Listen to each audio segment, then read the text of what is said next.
ازيكم يا حبايبي؟ عاملين ايه؟ يا رب تكونوا بخير. كل سنة وانتم طيبين. بصوا الجمال بقى بتاع منبار العيد. ايوه، منبار العيد. بصوا الجمال بتاعه. اه. على فكرة انا غسلاه قدامكم، يعني احنا عاملينه من الالف للياء قدامكم، غسلناه ونضفناه. وقلت لكم هعمل برضو الفيديو معاكم اللي هو هنحشيه سوا. بصوا الجمال بتاعه. اه. ده اللي هو الجاموسي ده انا صورته معاكم. ده بصراحة ربنا انا لقيت اللي هو الجملي، ما صدقت جبت كيلو. بصوا الجملي عامل ازاي، هو مدور. مدور. غير سبحان الله يا رب بتاع هو البقري او الجاموسي. بصوا هو بياخد غلبة شوية اللي هو الجملي. بس ما يعصاش على اي حد. ستات البيوت بتاعتنا شاطرة كلها، والبنات ما شاء الله.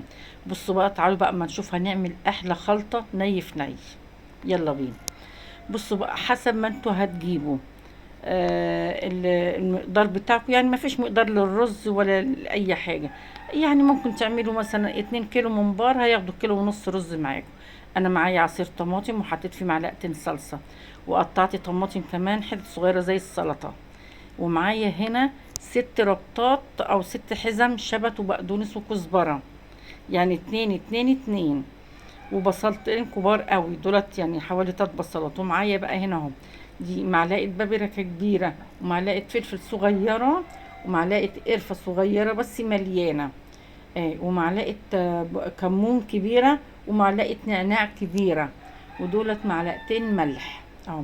هنقلب كل الخليط مع بعضه. انا مزوده القرفه شويه، ومزوده النعناع اهو على بعضه. انا غسلت الرز وصفيته جامد، طبعا صفيته خالص اهوت. ني في ني، ولا هنشوح بقى بصل ولا طماطم ولا هنسبك ولا اي حاجه. اهي. بس هنقلب كله في بعضه كده. انا صفيت الرز في مصفى عشان خاطر ما يبقاش فيه ميه كتير اهو. هنقلب كل التوابل مع بعضيها الاول. اهي. الرز عشان مصفيه جامد تحس ان هو ناشف اهو. وادي البصل. دول بصلتين كبار حلوين. برضو كله هنقلب مع بعض. انا حطيته في الصينيه كبيره كده عشان ايه؟ نعرف نقلبه. نجيب كل من يعني من تحت لفوق ومن فوق لتحت كده. طبعا غسلين ايدينا زي الفل، طبعا الاكل نازل بطننا احنا اهو. بدعك البصل كده بالتوابل بقلب الرز، مش بتك قوي طبعا عشان الرز ما يتكسرش. وادي الخضره كمان.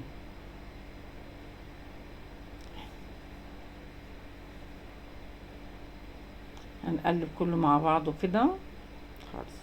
الطماطم ما بتتقطع حتت صغيرة كده، هي بتدي طعم. حتى لما بتيجي تعملي محشي بتنجان وبتقطعي كام طماطمية كده مع عصير الطماطم، بيديها طعم حلو اهو. ادي كده الخضرة قلبنا كله مع بعضه اهي. وادي الطماطم. انا قطعت، يعني انا جايبة 2 كيلو طماطم.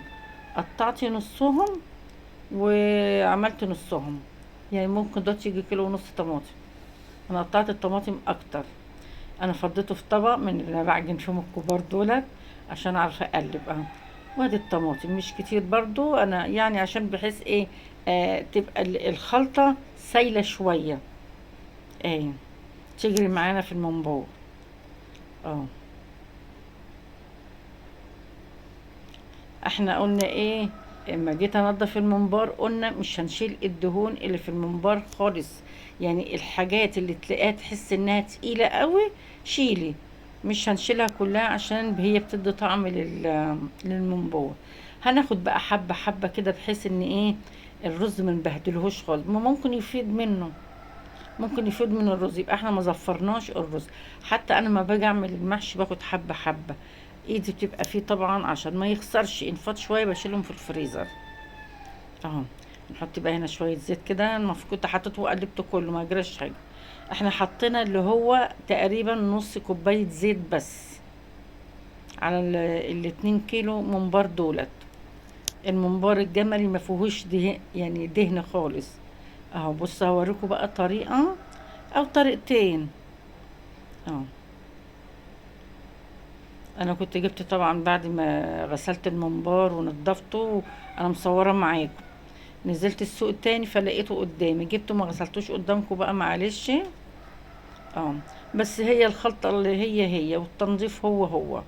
اه، احنا بقى بصوا مش بنكبس الصباع المنبار، احنا بنملاه كده بنحشيه ونفضل نشيل ونبططه عشان ما يبقاش تخين قوي وني من جوه. اه، انا مقصقصه على قد الصباع. هبص الدهن اللي جوه ده بيديله طعم حلو قوي قوي. وادي دي اسهل طريقه ليا اللي انا بعبيها دي كده بالصباع. وخلي بالك والطريقه التانية حلوه برضو، لو عندك ازازه صغيره، لو مش بتعرفي تحشي بالطريقه ديت، بس انا في الوقت ده ما لقيتش ازازه قدامي من الصغيرين. تقطعيها شويه وتخلي البق بتاعها تحطيه في بق الممبار، المصران نفسه كده، وتزقي بايديك هتنزل على طول برضو. بصوا انا ببططه خالص عشان اما بيجي يستوي يبقى الصباع يعني حلو كده صغير ومحندق. اه، وتشيلي منه الرز خالص عشان ما يبقاش في رز كتير في الشوربه بتاعته وانت بتسلقيه، ما يبقاش معجن معاكي كده او يلزق في قاع الحله. آه.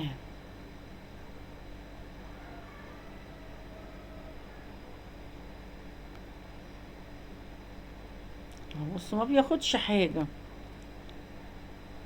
كانت البنات الاول تقول يا هننضف منبار ونعمل. انت لو عندك 50 كيلو منبار مش شويه بيكنج باودر على شويه سكر كده وشويه ملح خشن. بص هيملطوا ملط وحطي فيهم شويه خل. الخل مع البيكنج باودر بيتفاعل جامد، بياكل الماده اللزجه اللي فيه. انا ما خدوش مني حاجه خالص. بصوا الدهن انا بوريكم اهوت. اهي، يعني انا معاكم طريقتين، الطريقه اللي تريحكم بقى. ما شاء الله البنات الايام دي بقت شاطره، والستات البيوت بقوا مش شاطرين. النت ما خلاش حد مش شاطر. اه. خلصناها احنا كله كده الحمد لله. بقى نحط بقى ايه؟ انا معلقه على ميه طبعا. حطيت فيها ورق لورا، وهنحط شويه ملح. بس كده احنا حاطين التوابل وكله.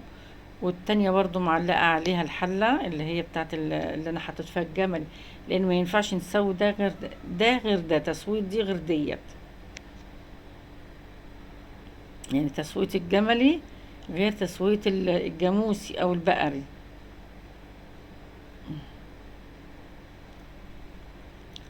بنمسك كده بصوا من هنا وهنا اهوت ونحطه على طول. المية بتقفش فيه كده خلاص، بتقفل الجلد بتاعه. يعني ما بتخلوش يخرج الرز منه ينطر ولا حاجة. اهي، انا معلقة على الحلة التانية برضو جنبية هي. برضو حطيت لها شوية ملح وورق لورا. نحط لان الجملي سبحان الله يا ربي ملفوف، بيتلف كده لوحده من غير اي حاجه. ابصوا خلاص، يعني الميه السخنه خلاص عشان كانت قايمه للغليان قفلته، قفلته كله. اه، هو خلاص كده احنا طبعا دوت ما خدش مني، يعني ما خدش مني ساعه ونص، انا سبته ساعه ونص. انا طبعا كان بيغلي في الاول، بعد كده انا وطيت النار عليه. وطيت النار علشان ما يلزقش في الحله من تحت، وكنت كل شويه بحركه. اه، بنطلعه كده هو. اه، احنا كده خلصناه وطلعناه الحمد لله. ما خدش مننا حاجه بقى. هنحمره. اه، الطاسه الزيت لازم يكون سخن سخن قوي. حطه يا دوبك بس كده. لما بتيجي تشتري من بره عند في الناس اللي بتبيعوا العربيات والمصمت وكده بتلاقيه كله لون واحد. اما الزيت بيبقى سخن وكله تحطيه مره واحده كده المنبر مره واحده بيطلع كله لون واحد. اهو بصوا الجمل عامل ازاي اهو، مدور. سبحان الله يا رب. مش احنا اللي بندور، ده هو اللي ما بيستوي بيدور نفسه، بيلف نفسه كده. اهو شوفوا ده اللي هو الجاموسي مستطول، ممكن يكون معوج شوية كده ملفوف او ملفوف شوية، لكن الجملي مدور خالص.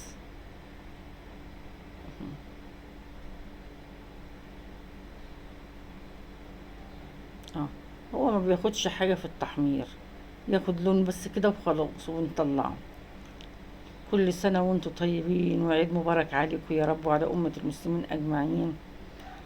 الأكلات بتاعتي كلها كاملة يا حبايبي على اليوتيوب، وهتابعوني كمان على الفيسبوك وانستجرام والتيك توك، هتلاقوا أكلاتي يعني موجودة هناك اهي.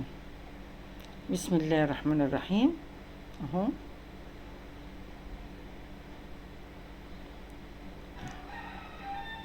ده عيد برضو، عاملة برضو حلويات العيد، حلويات المذبح، عبارة عن فشة وطحال وكلاوي وكبدة وسمين. انا منزلاها ستوري على القنوات عندي. يعني نزلت هنا على اليوتيوب والفيسبوك وانستجرام والتيك توك برضو اهو. احنا بعد ما خلصناها حمرناها، بصوا ما شاء الله اهي.